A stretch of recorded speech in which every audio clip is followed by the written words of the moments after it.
dalam kelas ataupun di sekolah. Baik, terima kasih Dede. Di SD 07 ini alhamdulillah tidak terlalu banyak permasalahan yang dijumpai. Tetapi pada saat ini anak-anak sedang mengalami musim permainan yang namanya lato-lato. Nah, pada waktu masuk ajaran baru semester genap ini banyak anak terutama kelas tinggi membawa mainan dari rumah lato-lato. Nah, pada waktu itu sudah ada juga informasi di dalam WhatsApp group bahwa permainan itu ada jatuh korban. Ya.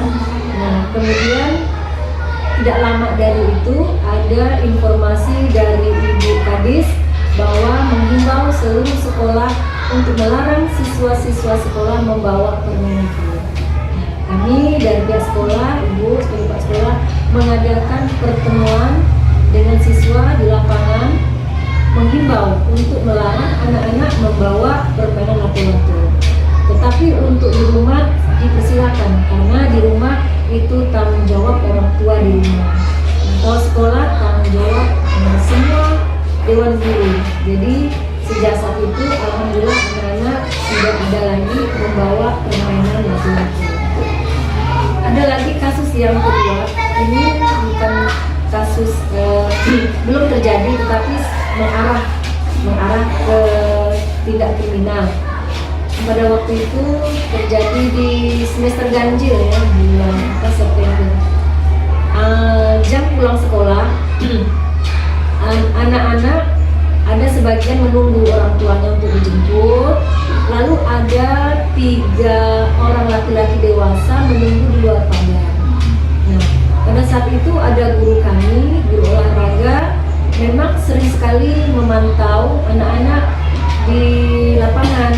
Waktu itu guru olahraga itu duduk berdiri depan kantor kepala sekolah, di depannya itu memandang 3 orang itu sedang menunggu, tetapi dia tidak menjemput siapapun, dia duduk saja sambil main HP.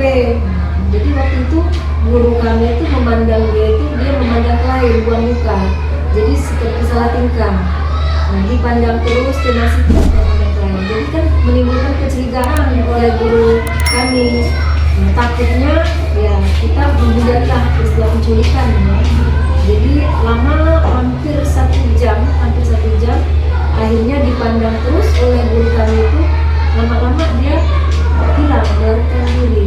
Nah, jadi itulah yang membuat kami khawatir, mencurigai orang itu untuk mencuri anak kami. Nah, saat itu memang kami menguatkan pengawasan kepada anak-anak bahwa jangan sampai keluar pagar kalau belum dijemput oleh orang tuanya. Nah, ini kami sangat berhati-hati sekali, jangan sampai terjadi di sekolah kami. Jadi hanya itu saja sih yang menjadi yang kami alami lah ya, masalah di sekolah. Tapi alhamdulillah tidak terjadi sampai total ya.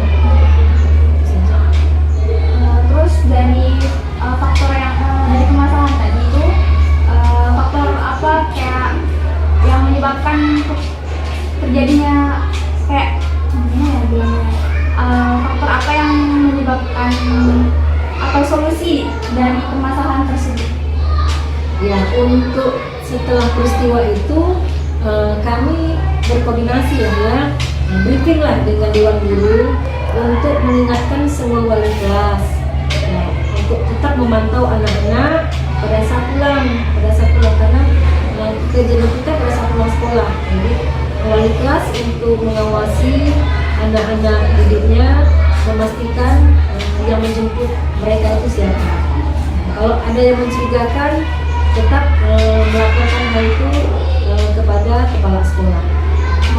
Ada lagi kejadian yang satu, yang tadi itu kan sekolah kami mengalami pencurian dibongkar. Nah, itu terjadi di awal Desember, tengah Desember ya. Jadi itu kami kehilangan laptop 3, Chrome 3, jadi totalnya 6. Kejadiannya pada hari minggu, malam minggu masih aman. Jadi saat itu sekolah, penjaga sekolah tidak ada di tempat, jadi dalam keadaan kosong. Jadi saat itu mungkin sedang diintai. Nah, jadi saya sebagai Pak Sekolah langsung turun besok paginya untuk melihat kejadiannya. Jadi sekolah dalam keadaan diobrak-abrik lah, mencuri. Kemudian ibu sebagai Pak Sekolah langsung lapor ke RT setempat. Setelah lapor langsung menghubungi komite, lalu berkoordinasi lah dengan bagi mesin apa yang menjadi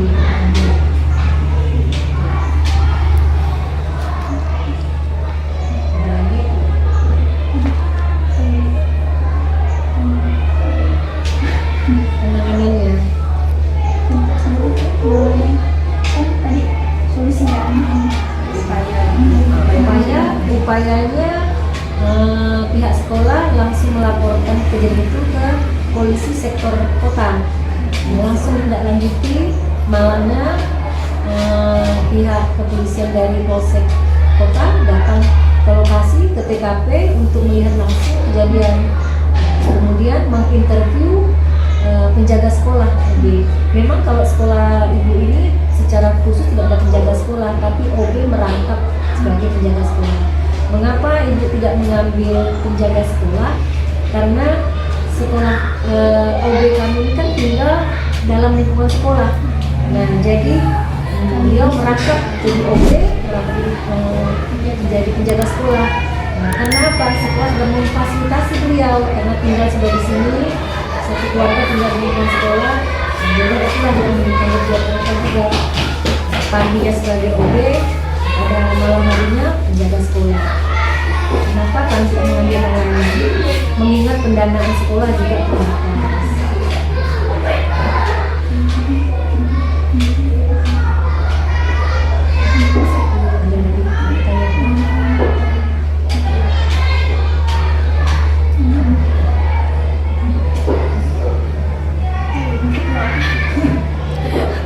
Tindak lanjutnya dari pihak Babinasnya itu Polsek kotanya itu selalu koordinasi dengan ibu sebagai Pak Sekolah. Jika ada perkembangan baru, mereka selalu menginformasikan ibu. Karena kemarin itu juga mereka itu ada menemukan laptop. Nah, jadi laptopnya difotokan, ditunjukkan ke ibu apakah ini milik sekolah ibu. Nah, jadi ibu kan tidak begitu apa milik sekolah karena masih baru, koordinasi kita yang lain mengenali tak barang itu. Akhirnya dikasih tahu bahwa itu bukan. Nah, dari Polsek itu kan bertanya setiap laptop itu kan Bu ada seri, ada. Tapi yang ibu tahu hanya laptop yang masih baru, ada serinya. Yang laptop lama kan tidak ada, karena kotaknya dibuang. Tidak tahu nomor serinya berapa. Nah, sampai saat ini juga mereka masih selalu mencari informasi karena ini juga pernah disampaikan ke ibu bahwa dia bertanggung jawab penuh karena ini masih kawasan mereka, tanggung jawab mereka, jadi mereka masih berupaya. Nah, jadi selalu dalam bulan kemarin Desember itu selalu memberikan perkembangan karena kehilangan barang ini bukan hanya sekolah kita saja, ada juga mereka yang mengatakan mahasiswa ada kehilangan laptop. Jadi pihak mereka itu untuk memastikan apakah laptop temuan mereka itu apakah milik sekolah atau